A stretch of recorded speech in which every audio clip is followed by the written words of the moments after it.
On February 11, 2025, a house under renovation in Carseldine, northside Brisbane, was broken into.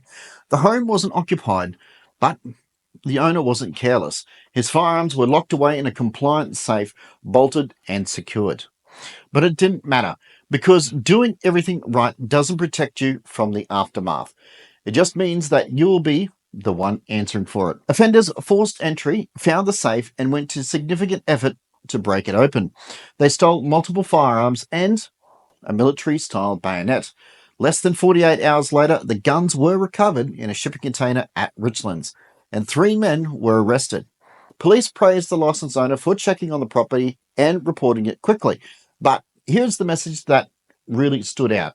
It's a reminder not to be complacent with storage. Let's be honest. When you've done everything right, when you followed the law and spent money, and you read the code, meet every single specifications and hearing, so many times, don't be complacent. Feels like, an honest punch to the guts. But they're not wrong.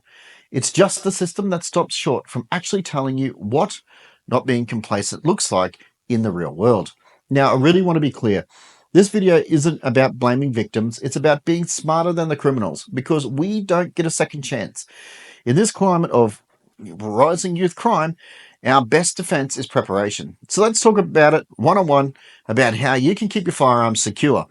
And there is something that most people haven't been told, even though it could be the difference between being cleared or being suspended. If content like this helps you stay informed and ready, have a look at the supporters options in the description, especially channel memberships and Patreon. This honestly does help me keep this work going. All right, well, let's get into it. There's a belief that some people hold that as long as your safe is compliant, then you've covered. You've done your job, but here is the truth. That's honestly just the beginning. Compliance isn't just security, it's the minimum standard. It's the minimum standard. I really want to encourage all shooters to understand compliance is just the minimum standard. So let me ask, if a criminal got into your house tomorrow, would your setup stop them or just slow them down? What we are seeing, particularly in Queensland, Western Australia and parts of New South Wales, is a rise of targeted firearm thefts. And no, it's not about gangs or organised crime, it's opportunists. That's right, opportunists. Increasingly, it's youth offenders. I'm not speculating. I'm just looking at the patterns. Just in the last year, we've confirmed reports of young offenders breaking into homes not for cash, not for jewellery, but to steal gun safes. Not to open them, take them, drag them out. The whole thing. In some cases, those safes were legal, but very, very easy to spot. Poorly concealed, bolted into, terrible drywall instead of actually bolted into brick. Left in the garage sheds, spare rooms, and let's be real, a safe that meets minimum state regulations is still beatable with time and tools.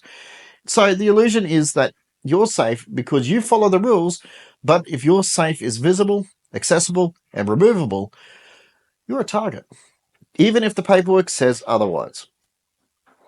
And just when you think that doing the right thing is enough, the system finds a way to punish you. Anyway, you're not the problem.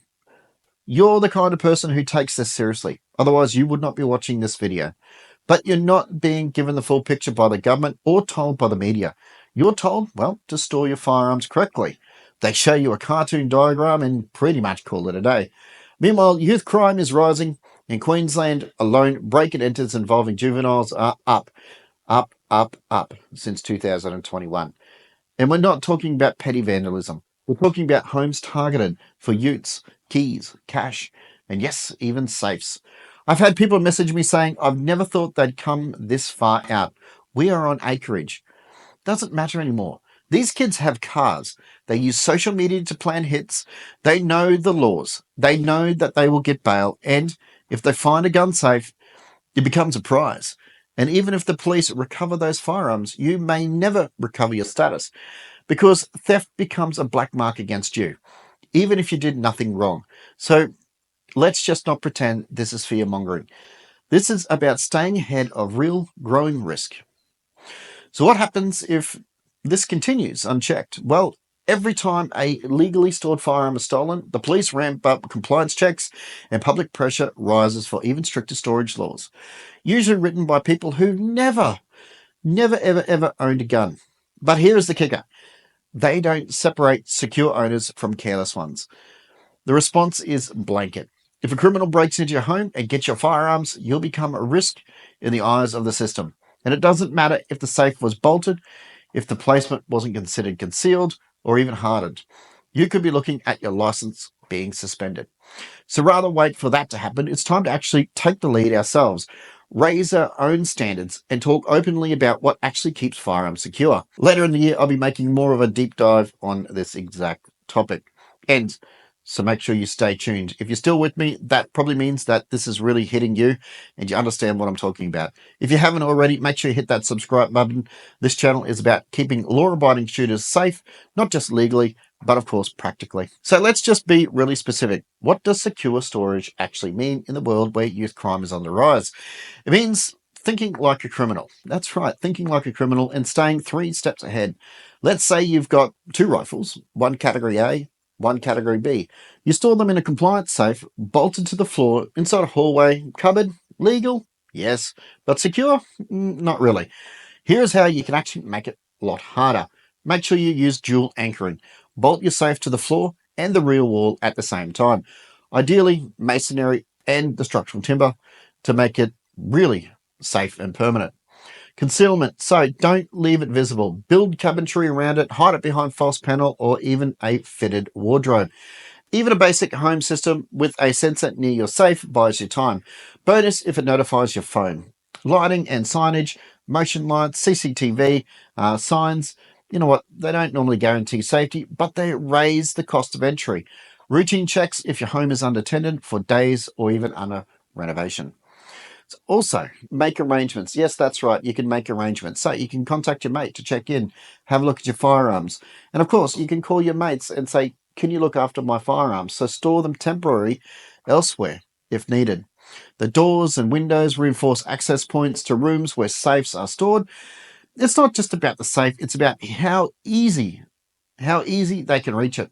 Because if somebody breaks in and takes your safe, the only thing standing between you and the legal battle is the quality of your preparation. Let me leave you with this. The criminals aren't playing by the rules, but we are. And that means that we need to stay smarter and sharper and more prepared. This isn't just about protecting property, it's about protecting your name, your license, your ability to hunt, your ability to shoot, your ability to participate in a sport, and to live the life that you've built.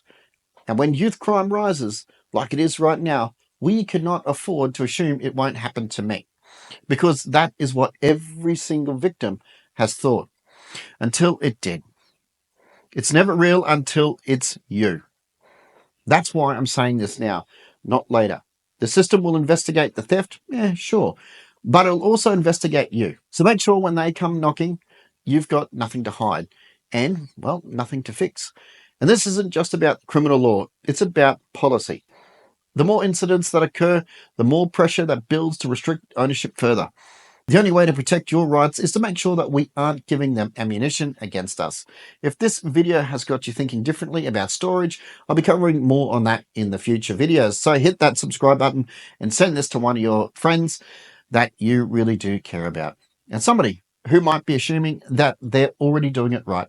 Thanks for sticking around. Be smart, be ready, and always stay sharp.